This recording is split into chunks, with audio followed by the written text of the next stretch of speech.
Ruben Neves to Arsenal transfer hijack. Looking like Arsenal are really planning to either obviously get their way through to get this man from Saudi Arabia on loan and obviously maybe buy him in the summer. Welcome to the Rokani Media Football. This is the Football News Show, second video of the day, and we're here to obviously talk about Ruben Neves transfer hijack, and that is Arsenal trying to hijack him from Newcastle. Then UEFA are really considering Al Nasar to be in the Champions League edition of next season, and that is courtesy of how Ronaldo Cristiano is going to have to make it for popular. And lastly, Rodri asked to choose who he plays ahead of the other, Alvaro Morata and Erling Haaland. Shocking answer coming in from the Spanish international and Man City player. So smash the like button close to 100 times. Don't forget to subscribe to this channel so as not to miss out on stories that we do upload in here on a day. We want to hit 18,000 subscribers before the end of this week, and guys, let's make it a point that we are into that because nothing should stop us from obviously hitting the levels that we want to really meet as we, the fans of this channel. And we thank God for the gift of life, the Muslims, Barakallahu fikum. And let's obviously start it off in a different way altogether. Now, Ruben Neves signed for Al Hilal in Saudi Arabia. Rumors were all around that he said return to the Premier League to Newcastle, but it looks like there is a hindrance. And guess who is obviously looking for this deal? It's none other than Arsenal. Alex Crook from the TalkSport has gone ahead and really put out a very long story about Ruben Neves and how Arsenal are really planning to hijack this guy's transfer. And we've been told that Arsenal are ready to hijack Newcastle's move for Ruben Neves. As reported earlier this month, Newcastle have explored the possibility of signing Neves on loan to cover for the banned Sandro Tonali. Neves is registered with Al Hilal, who are owned by a Saudi Arabian public investment fund, that is PIF, as are Newcastle. Now, one will ask, why is Arsenal going in for Ruben Neves? That would have been the hugest question that everyone would like to hear. Arsenal are going in for Ruben Neves because of the uncertainty surrounding the fitness levels of Thomas Partey.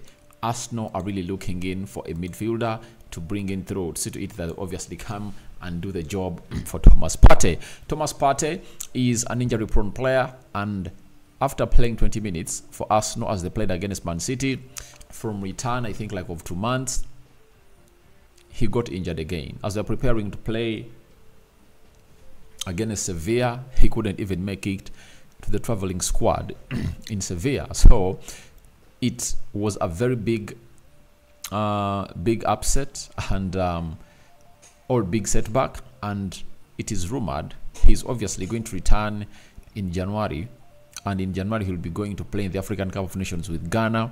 All else, his season might have come to an end, and Arsenal need to refix that situation in the midfield, because if you're having Jorginho, Elneny and Declan Rice as your midfielders, and Thomas Partey is really injured, then you need a replacement for Thomas Partey. And if at all you are told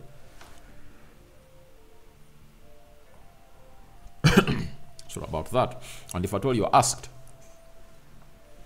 which player can you bring in through that is Premier League proven and he can obviously fill the boots of Thomas Partey, that player is none other than Ruben Neves.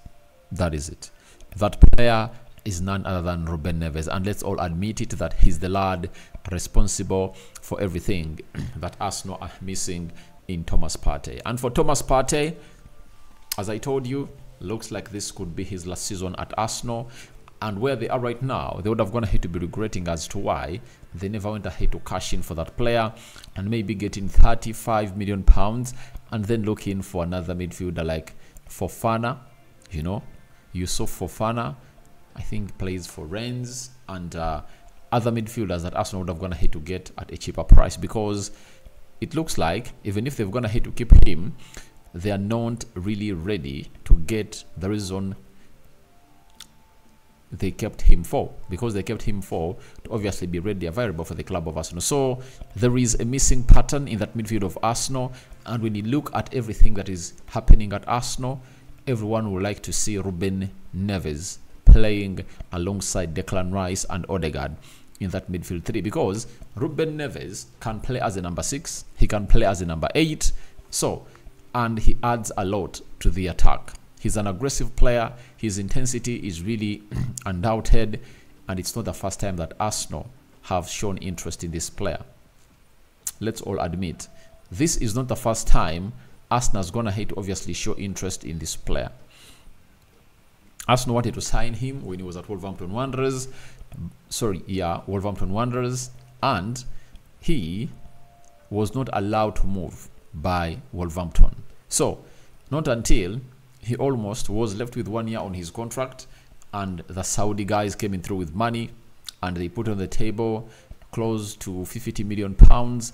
That's what they paid, and they took him to that side. And obviously, Ruben Neves had to accept that deal, because there might have been a very huge reason given to him that he's going to return to the Premier League, because you couldn't tell me that a player 27 years of age could go for Al Hilal to spend the rest of his career there.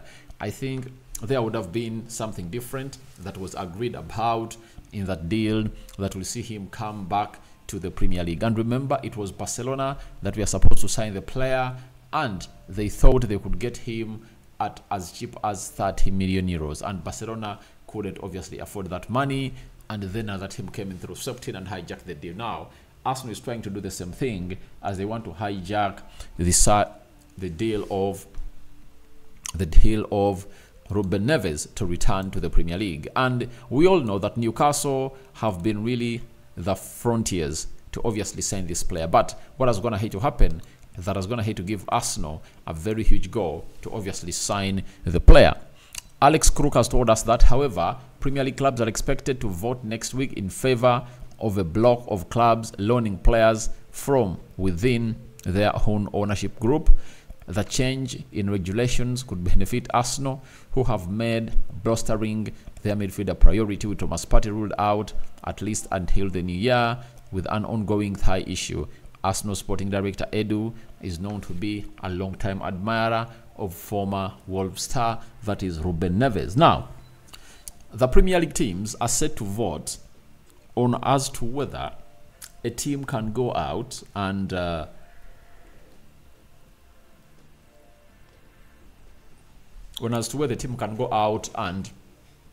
really buy in a player from their ownership group. And Al Hilal and Newcastle are owned by the same group, so they could easily allow this player to return and obviously act in for Sandro Tonali. Remember, Sandro Tonali was banned for 10 months and his season was over, meaning that he's going to return, I think, in August next year. He was banned this month of November, so 10 months. That means he's coming back in August or September for his duties at Newcastle. And Newcastle have gone ahead to obviously face a very huge problem, and they believe they don't have some good money to spend in January, and the best thing to do is simple: go all out and get in Ruben Neves. But the clubs of the Premier League are expected to vote against such deals really happening, and that leaves Arsenal with a chance to sign Ruben Neves on a loan. And I think the plan was vivid.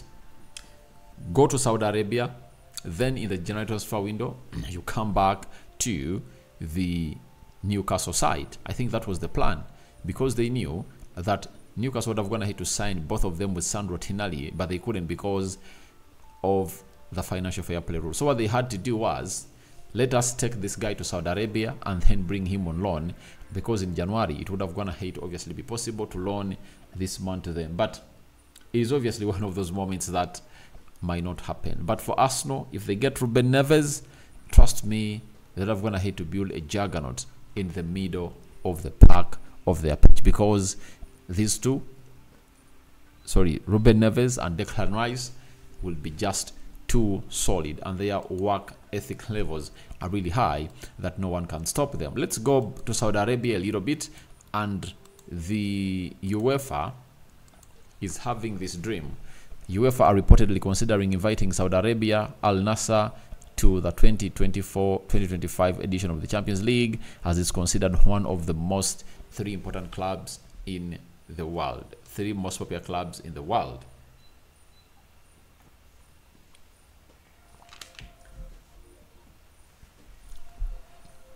Considered. This is coming from Saudi Arabia. The source is known as Arabi 44 from Saudi Arabia, and I think this is publicity they are doing. I don't think that Al Nasser is even in the top 20 popular clubs in the world. Let me search. Let me Google. 2023 top popular, right? Football clubs in the world. This is what I want to see. Now, I want to read to you the top popular.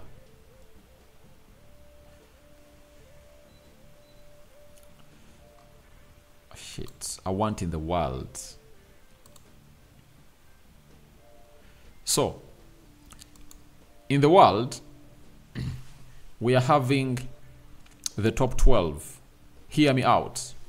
Real Madrid is the most popular club in the world, followed by Manchester United, followed by Bayern Munich.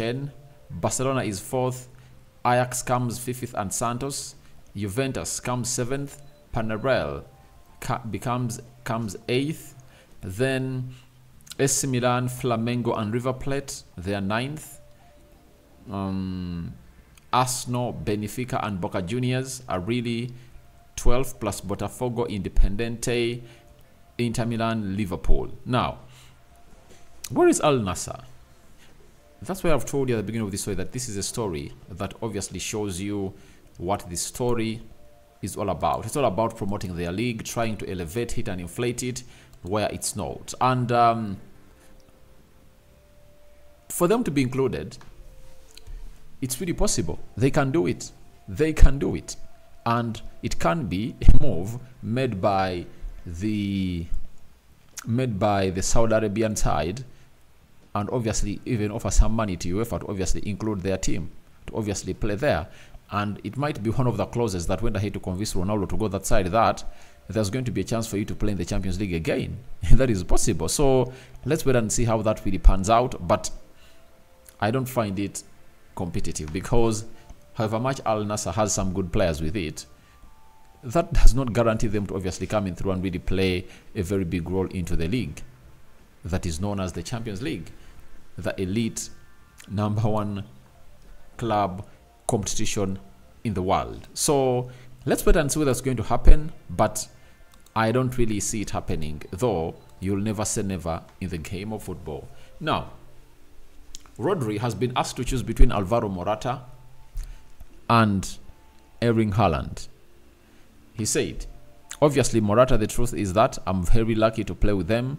Alvaro has been playing for the national team for many years. He's up there with the greats of our history in terms of goals. And the reason as to why he went ahead to give us that answer, it's because Alvaro Morata was sat next to him. But the fact is, Erling Haaland is by far way better a striker than Morata. Morata is more talented than Erling Haaland, but Haaland is a better finisher. So it depends in which style are you obviously going to play any of the two. And for Morata, is really wasteful. When chances coming through, he's not as clinical as Erling Haaland. Yet for Erling Haaland, he's a clinical player that does what he's supposed to do in the right period of time. So I don't know what he's going to say to Erling Haaland when he returns to Manchester City, but this is all about the national team. I needed to embrace his fellow comrade that he plays with the national team.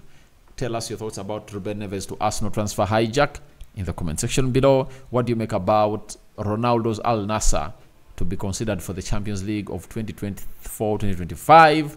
Do you think you see it happening or not? And lastly, what do you make about Rodri's choice to pick Morata over Erling Haaland.